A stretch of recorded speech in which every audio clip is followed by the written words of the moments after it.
Hey there, RecTech family. I'm Chef Greg. Today we're gonna cook a delicious spatchcock turkey that we're gonna stuff with a maple pecan butter. It's gonna be delicious.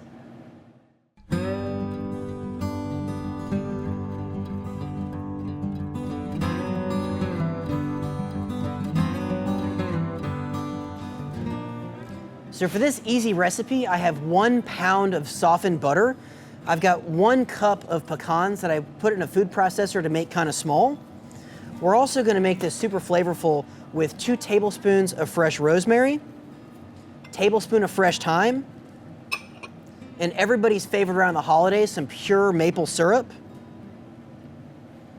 And we're just gonna mix this up.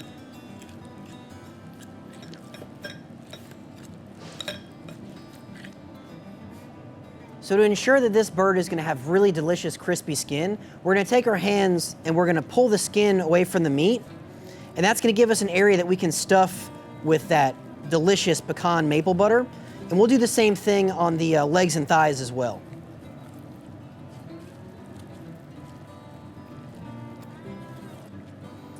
So what we can do is we can take small amounts of that butter and go ahead and start to stuff.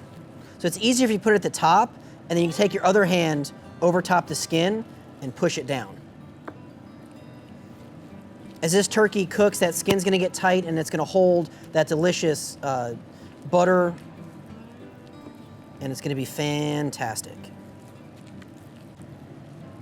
If there's any extra butter in your bowl, just go ahead and rub on top of that skin, and that'll act as a binder for our delicious dry rub.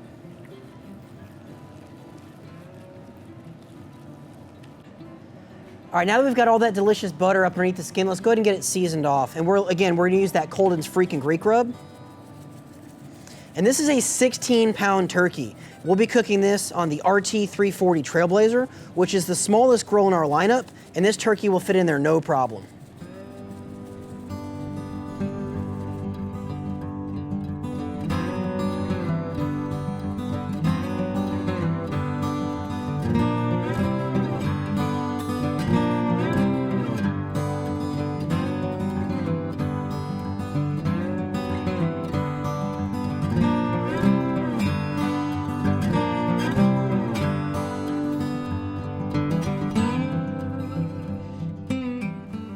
This spatchcock turkey looks amazing. I wish you guys were here with me to smell and taste this. But to recap, we cooked this at 325 degrees. It went just shy of 2 hours. And don't forget, we made that maple and pecan compound butter. We put that under the skin. We seasoned this up all over with COLDEN'S Freakin Greek. It's absolutely amazing. But to serve this, you could bring this on the table just like this and carve it tableside. I find it a little easier to go ahead and remove the leg and thighs. And what we'll do is, you can see right here, there's a little a seam. You can cut that leg right off because my kids would go to town on that. And again, for that breast, there's a couple ways to do this.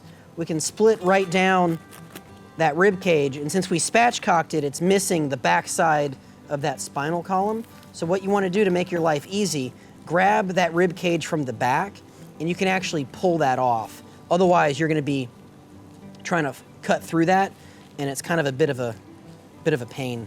So go ahead and remove the back of that rib cage, and that way when you go to slice it,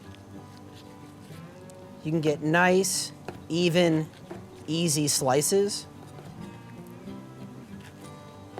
And if you look real close, you can see a layer of that compound pecan and maple butter that's just basted that breast the entire time.